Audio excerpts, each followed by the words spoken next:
dedicated to you.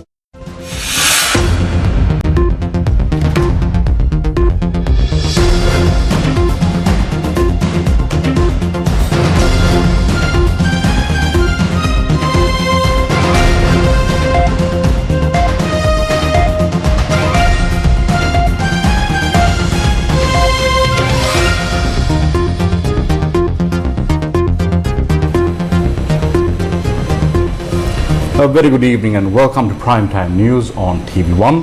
I'm Degama. And I'm Madinagode Road. Before we head on to our stories in detail, let's take a look at your top stories for tonight. News first, headlines. Main sponsor. Durden's Hospital, dedicated to you.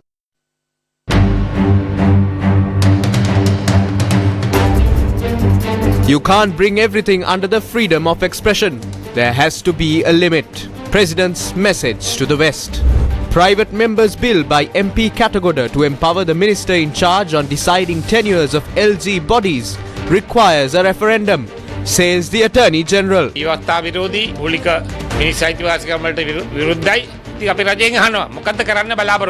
Suspicion on the death of a young woman at the Peradeniya Teaching Hospital. Venerable Rajangane Senaratne granted bail. Sri Lanka win 2 bronze medals at the 25th Asian Athletic Championship. News first, headlines. Main sponsor. Durden's Hospital, dedicated to you. On to your lead story this evening, President Ranil Wickremesinghe has urged Western nations to uphold the value system of the Global South and refrain from allowing disturbances under the pretext of freedom of expression. The President made this statement yesterday during the opening ceremony of the new court complex in Ratnapura.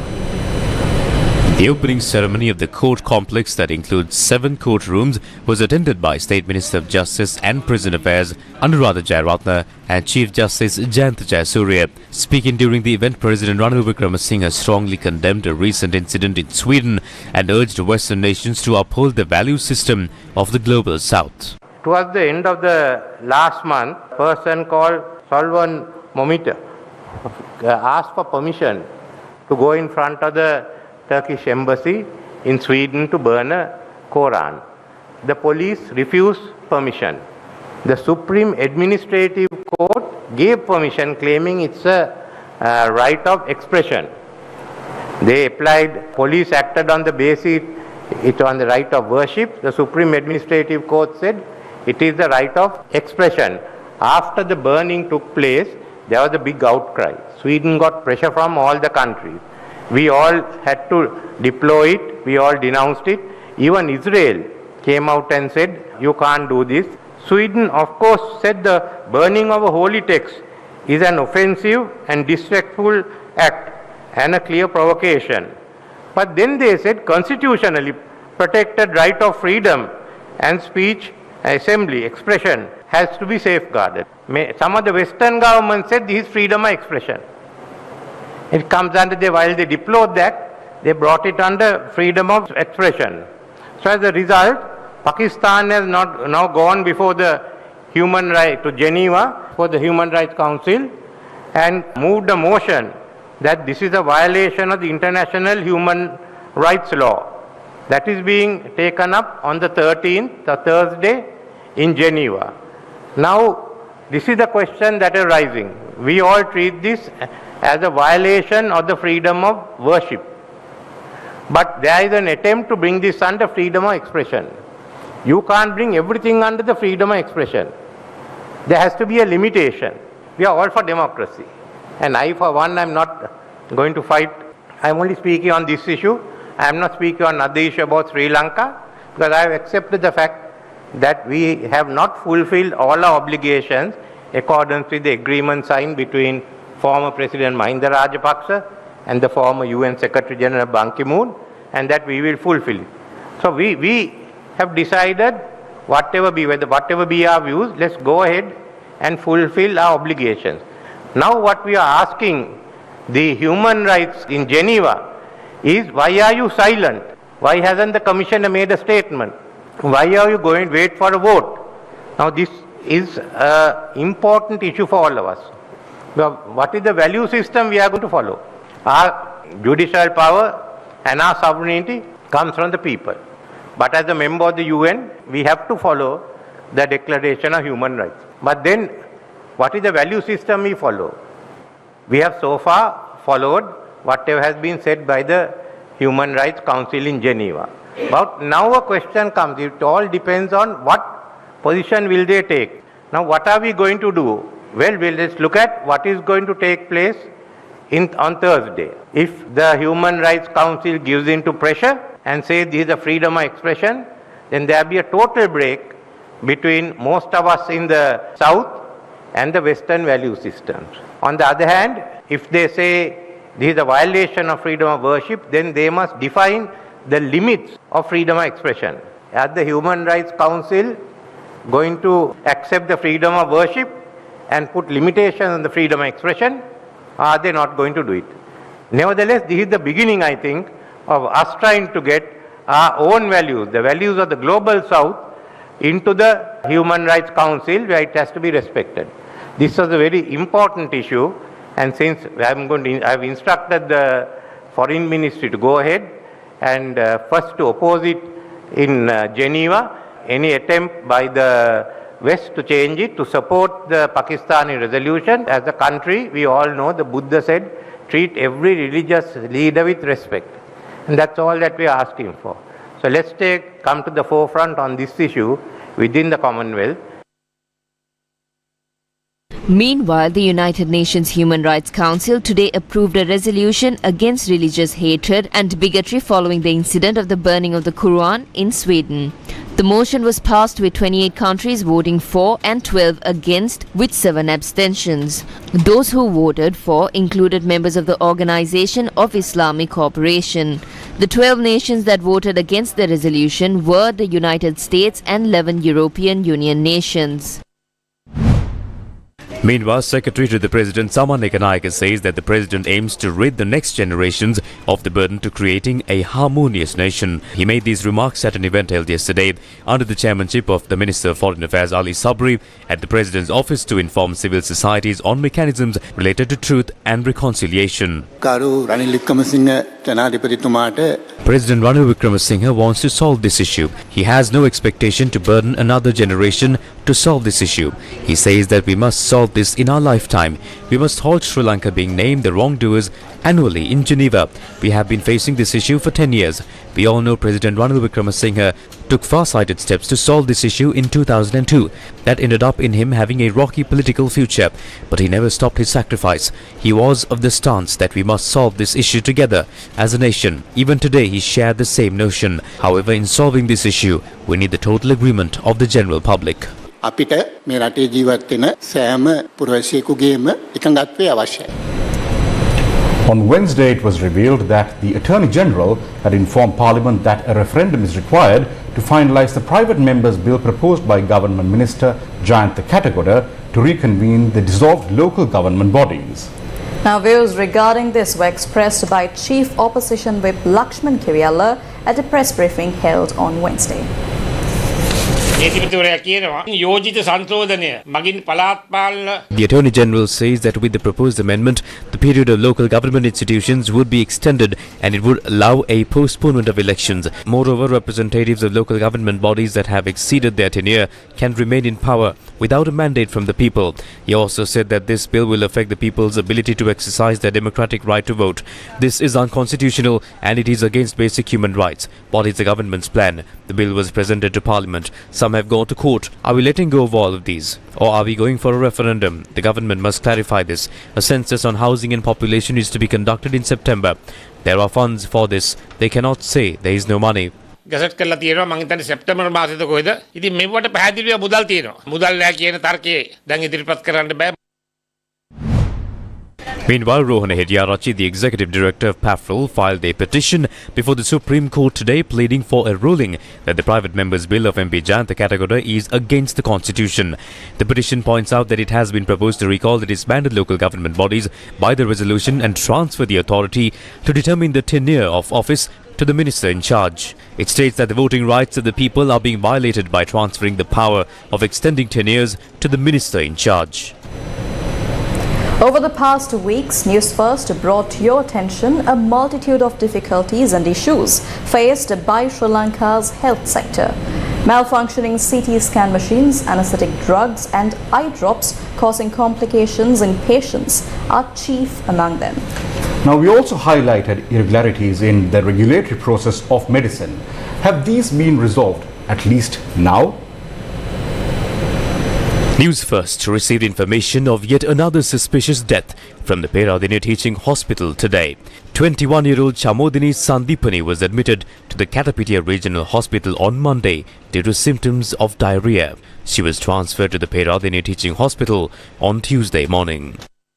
3:00 විතර මගේ දුවට බෙහෙත් එකක් saline එකක් අතර කැණිවලුවක් ගහලා බෙහෙත් එකක් විද්දා මේ සේලයින් එක දීලා බෙහෙත් දෙකක් විද්දා ඒ බෙහෙත් දෙක විදිනකොටම මගේ ළමයාට ඇස් දෙකත් එක මොකද්ද ඔය වෙලා ඇඳේ ඉඳගෙනම ඉන්න ගමන් මගේ පුතාට මගේ මේනිකට කතා කරන්න මගේ අම්මා කිව්වා අම්මේ මොකද්ද වෙන්නේ නෝ කියලා ඒකලා මගේ දුව එහෙමම ගියා බාත්රූම් එකට දුවගෙන ගිහින් මමත් යනවත් එක්කම ළමයා ගිහලා සිංක් එකේ ඔළුව තියාගත්තා විතරයි මේ ඔක්කොම නිල් වෙලා අතපය නිල් වෙලා මගේ ළමයා හැම කඩාන වැටුණා මම ගෑ ගැව්වා ඉන්ජෙක්ෂන් එකක් දුන්නා නැත්නම් දුව කියලා දෙනවා මේ දනවා කියලා අත මිනිස්සු කිව්වලු ඕක මේ ටිකක් සැර ඉන්ජෙක්ෂන් එකක් දුව පොඩ්ඩක් දනවා මේ ටිකක් කළා කිව්වම හරියයි කියලා ඒක ලෙවලා තව විනාඩි දෙකක් විතර ඇවිල්ලා තව ඉන්ජෙක්ෂන් එකක් දුන්නා මේක දීලා ඇවිල්ලා මිනිස්සු යන්න එහා පැත්තට හැරෙනකොටම නෝනාට කියලා දෙනවා මේ අම්මා මගේ හැම දනවා ඇස් දෙක දනවා වගේ කටින් සරක් එනවා වගේ. Director of the Peradeniya Teaching Hospital, Dr. Rajitha said that a complaint has been submitted by Chamodini Sandipani's parents citing that a wrong injection was administered. He added that the patient died while receiving treatment and the cause of death cannot be accurately assessed as of yet. Dr. Arjuna Tilakaratne confirmed that she was not given any medicine that previously caused complications in patients. He also said that the medicines that were given to Chamodini were administered to other patients as well.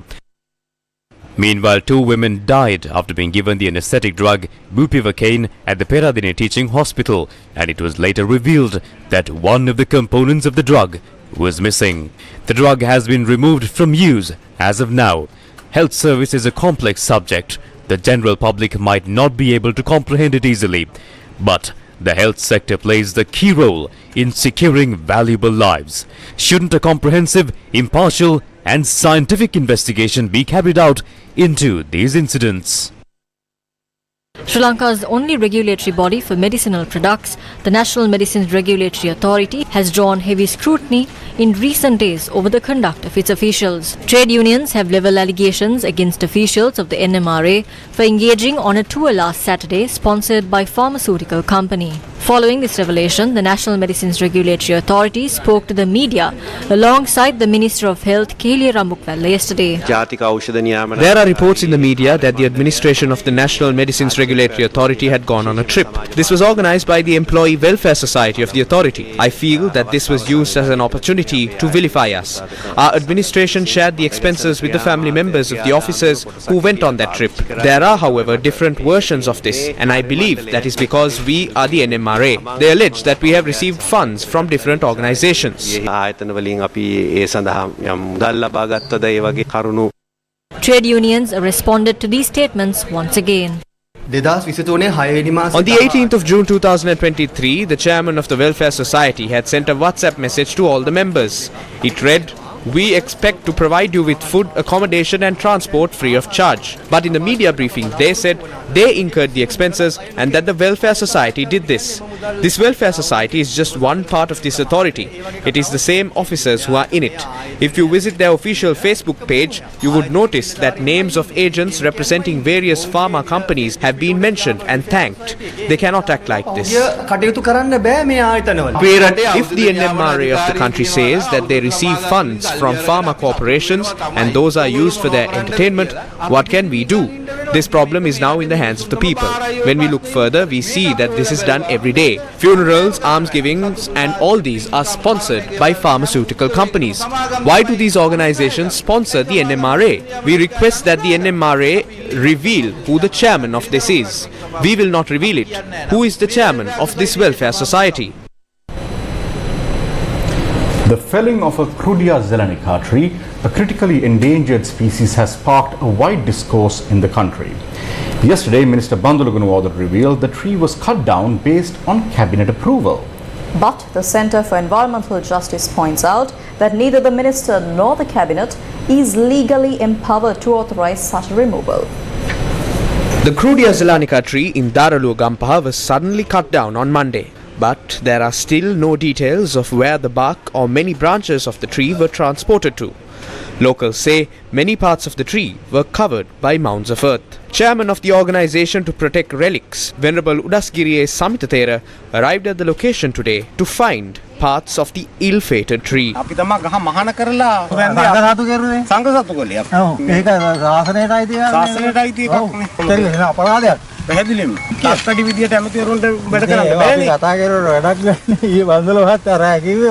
was believed in ancient times that those who damage public property and holy items will be born as animals in their next birth. Ministers are equal to the underworld now. Thereafter, the Thero inspected an area around 300 meters away from where the crudia zelana tree was located based on a tip that the branches of the tree are buried at the location.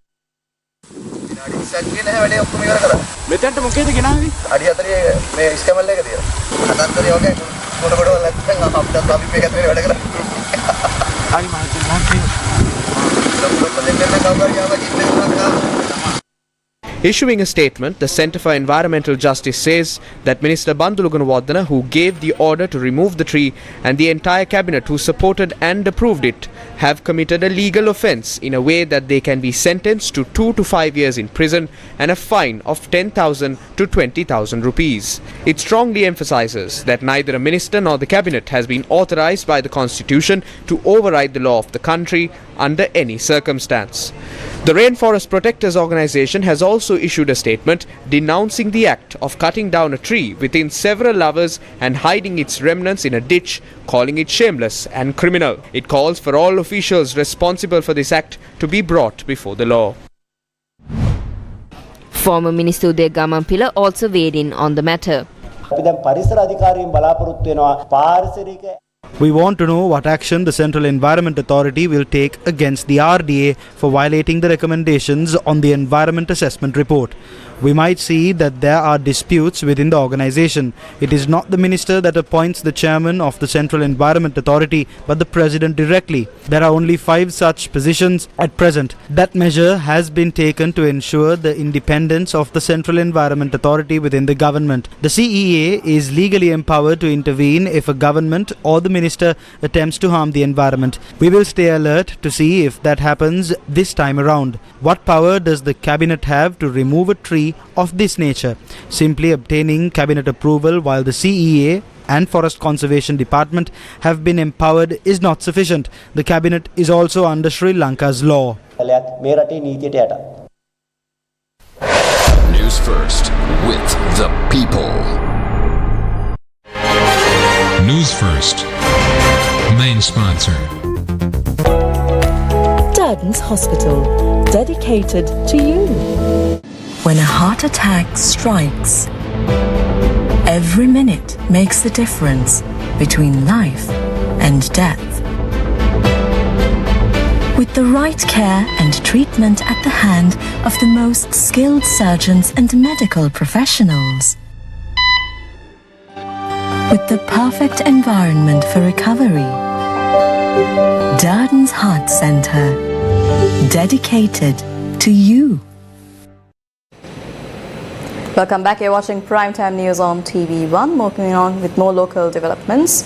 Venerable Rajanganaya Senaratne Thera, who was arrested and remanded on charges of spreading discord amongst religions, has been released on bail today. The case was called before Fort Magistrate Degama, and request made by the lawyers representing Venerable Senaratne Thera was considered today, and he was released on 2 sureties of 500,000 rupees. The magistrate announced the bail order, stating that the allegations are not relevant to the United Nations Civil and Political Rights Act.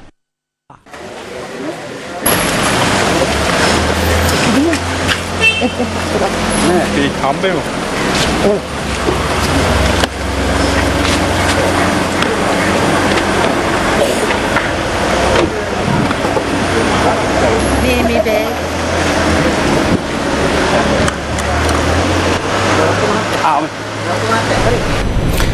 Now, it's no secret that the state and private sector employees are facing hardships owing to the crisis Sri Lanka is in. Trade unions representing several sectors expressed the following views regarding the matter. Exodus of professionals. Speaking at a press briefing today, the GMO revealed over 700 doctors have left the country over the past year alone. The association added that the implementation of the government's new tax policy, in view of the very high cost of living, has put them in severe crisis. According to the data we have, 23 out of the 30 doctors working in the emergency units have left the country. 29 neurologists are working at government hospitals at present. During the last year, close to 5 neurologists have left the country. 6 of 8 doctors who have completed training abroad have left the country. This has severely affected the state's health service. The saddest part is wondering whether the responsible authorities are aware of the severity of this issue, especially those in the health ministry. The starting salary of a specialist doctor is below 100,000 rupees. That salary is insufficient to pay off basic expenses such as fuel costs. Therefore, they have no other alternative but to leave the country.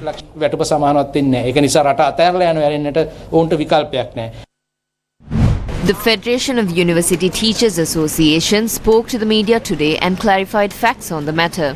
හරියට බැලුවොත් මේ රටේ විශ්වවිද්‍යාල පද්ධතියේ භාගයට භාගයක් ආචාර්යවරු විශ්වවිද්‍යාල ඇතුලේ නැහැ. If you look closely, half of the lecturers in the university system of this country are not in the university system. It means that half of the universities are empty.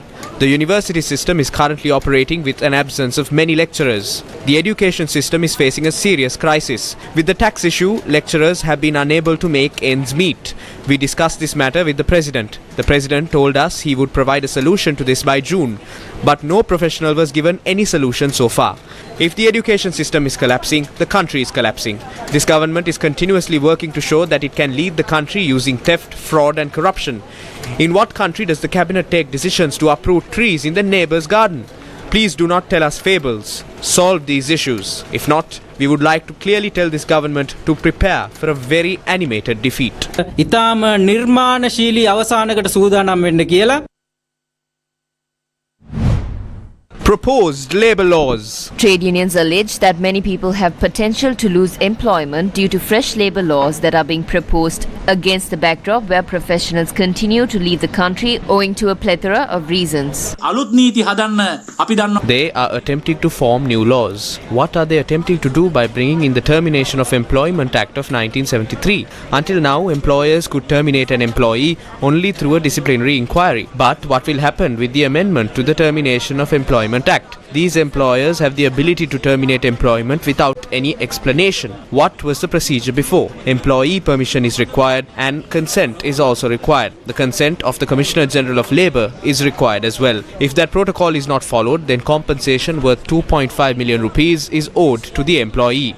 But without considering at least one of these facts, today they have planned to get rid of private sector employees in such a manner. The current Ranil Rajapaksa government and the current Labour Minister have put the people of the working class in a serious situation.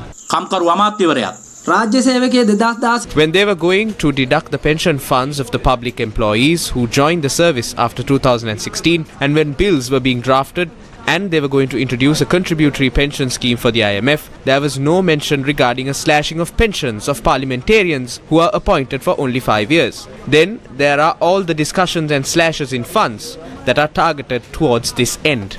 Dissent is towards us. They fulfill themselves and carry on. Not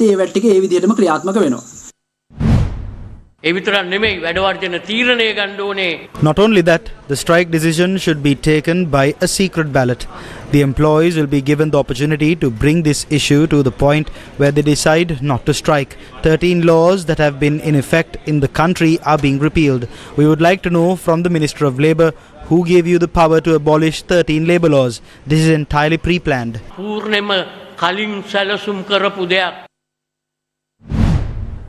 The effect of debt restructuring on superannuation funds. Trade unions point out that an impact on the superannuation funds, including the EPF and the ETF, would lead to a significant drop in the benefits given to the people. An employee who is due 11 million rupees through the EPF will only get 5 million after debt restructuring. The government has stolen 6 million. This is a very serious issue. Employees haven't grasped the severity of this issue. Protesting opposite the Labour Secretariat, the Intercompany Employees Union demanded not to destroy the EPF and the ETF. Private sector, state sector and semi-government sector. All three of these are here and are demanding the government not to touch the ETF and the EPF. The government is attempting to steal from it. They are cutting off the debt of their associates and trying to compensate that through the employees. All of them are expressing their displeasure over this. The EPF and the ETF are our lifeline. We will not allow the government to steal from it. Failure to ensure meritocracy. The Joint Committee of State Executive Officers convened opposite the President's office this morning and requested to speak to a responsible official in this regard. However, they were not allowed to enter the premises. Later, the Presidential Secretariat's Director for Special Projects arrived at the scene and acknowledged the recommendations produced by the executive officers.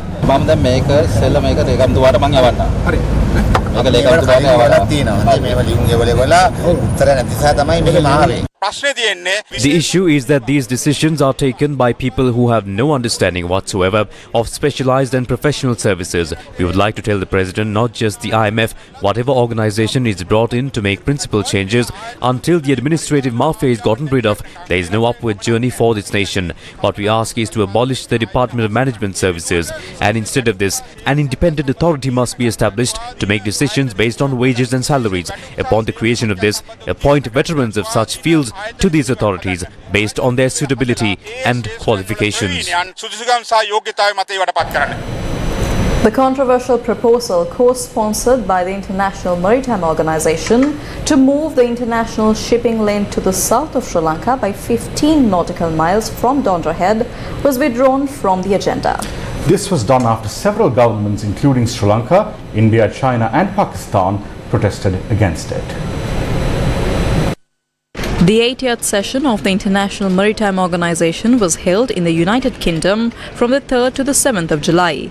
The proposal to extend the international shipping line from Sri Lanka was scheduled to be discussed there with the Maritime Environment Protection Committee. However, the Sri Lankan government expressed its concerns about this proposal and officially informed the organization that they could not agree to it. While China, India, Pakistan, Bangladesh, Egypt and Algeria supported Sri Lanka's request, Canada and Spain agreed to extend the shipping line. The proposal was based on reports submitted by several international environmental organizations to the International Maritime Organization, saying that blue whales and small fishing vessels collide with ships off the southern coast. The Madinagode Road in Rajitha is a road used by many in the suburbs of Colombo. But the state of the road has been in dire straits for as long as the area residents can remember. News First Sandro Satyajit brings us this report. This is the Madinagode Road, located off the Degama Road in the vicinity of Rajitha. It is a common road used by many to commute for daily tasks.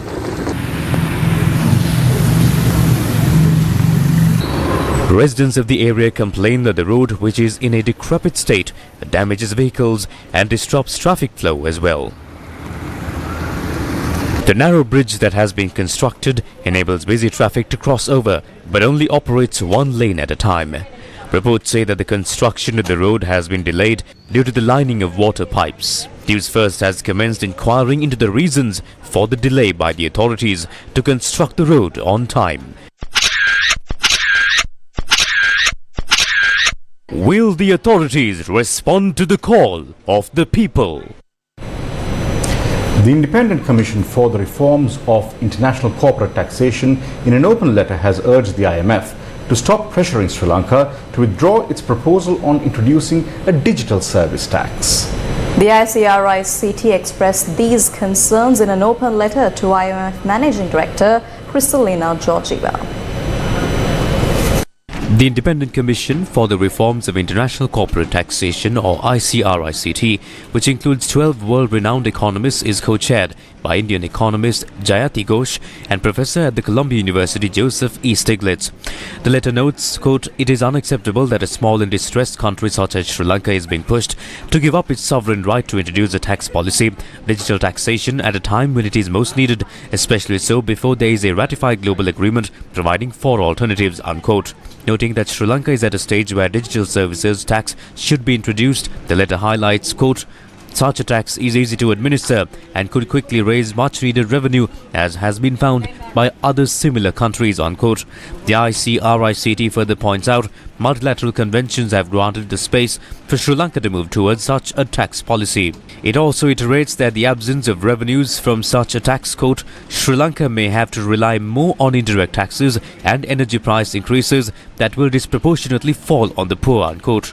The letter also says that, quote, "We are alarmed to be informed that the Sri Lanka Ministry of Finance is now under severe pressure from the IMF to drop their plans for a digital service tax and to sign on to the two-pillar solution as a condition for receiving additional lending from the IMF," unquote.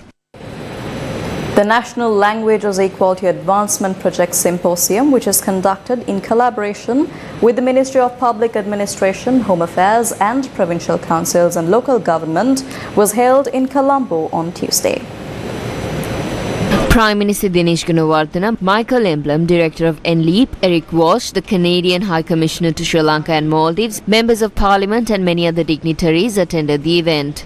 Speaking at the symposium, Prime Minister Dinesh Gunawardena highlighted language is an inalienable right of the people. Cohesion of any nation comprising different communities depends largely on the ability to communicate with each other.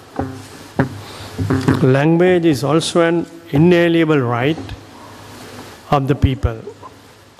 Communication rights involve freedom of opinion and expression. 1 year ago, outside the Goldface Green was anarchy. Let me recall, under the President Ranil Wickremesinghe, we have been able to restore, with the support of all our citizens, law and order in our country, and also bring results in economic stability on which we will be able to move forward. The National Languages Equality Advancement Project was launched by the Professional Learning Community, the PLC, to assist Sri Lanka to achieve the set objectives.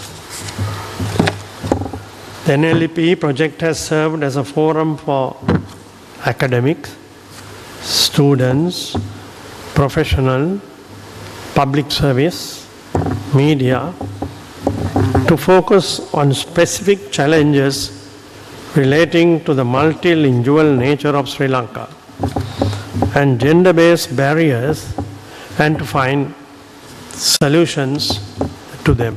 As Prime Minister, I would appeal to the universities to rethink and to abatement themselves of the crisis that our young men and women in the universities face.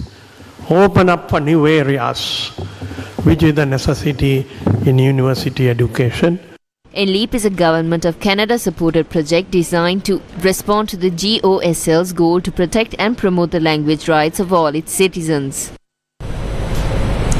Mrs. India, the glamorous beauty pageant celebrating the essence of womanhood, is all set to unveil its highly anticipated Season 4. This year, Mrs. India Incorporated has decided to switch things up by hosting its 4th season right here in Sri Lanka, the first time the pageant is being held outside of India. The contestants of Mrs. India Season 4 definitely have a lot to live up to, with the reigning Mrs. World being Mrs. India 2022 Sargam Kaushal. With an impressive participation of 75 contestants from various parts of India and across the globe, Season 4 of Mrs. India INC is expected to be the most diverse and enthralling edition yet. And this time, it is being held in Sri Lanka. The pageant has attracted talented contestants from different states from across India, making it a truly global celebration of beauty, grace and cultural diversity. The highly anticipated finale week of Mrs. India INC Season 4 is set to take place from the 13th of July to the 19th of July, offering a captivating schedule fixed with exhilarating events and experiences, all here in Sri Lanka. Mrs. India INC, which is the most important or I think the most established pageant in our country, so many people are looking up to it, and if they see that we are here in Sri Lanka, this is going to send a message across the country, not just in India, across the world also, that Sri Lanka is safe, and with open arms we are welcoming people here in Sri Lanka. The crowning moment of Mrs. India INC Season 4 will be nothing short of spectacular. The esteemed judges include Bollywood stars Malaika Arora, Bhavana Rao and Dinu Morea, and Indian cricket star S. Srisant, together with celebrity makeup artist Chirag Bambot. Throughout the week, the contestants will have the privilege of exploring the picturesque beauty of Sri Lanka, immersing themselves in the vibrant local culture and creating cherished memories. The first question was why Sri Lanka at this time? And you know, we know the history, we know the recent history, what has been going through, what Sri Lanka has been going through, but I think we are a long way out of that at the moment, and we are only looking forward, and this is a perfect way to promote Sri Lanka into our big brother to the neighbor of Indian nation. Legends 966 and TV1 are the proud media partners for Mrs. India INC Season 4. So stay tuned for more updates on the contestants' journey to the crown.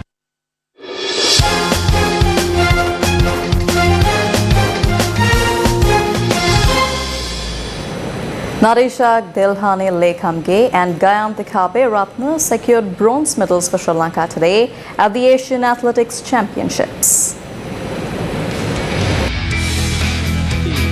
The 25th edition of the Asian Athletic Championships commenced in Bangkok, Thailand today. Sri Lanka's Nadisha Dilhani Lekhamge was placed third in the women's javelin event, setting a new Sri Lankan record of 60.93 meters. Meanwhile, Gayantika Abhiratna won the bronze medal in the women's 1500 meter race with a time of 4 minutes and 14.39 seconds. In the first semi-final of the 400 meters men's event, Aruna Darshan finished in second place with a time of 45.79 seconds. Meanwhile, Rajitha Rajakarna finished fifth in the second semi-final of the event, and the duo qualified for the final. Nadisha Ramanayake qualified for the final of the women's 400 meter race by placing first in the first heats with a time of 53.06 seconds.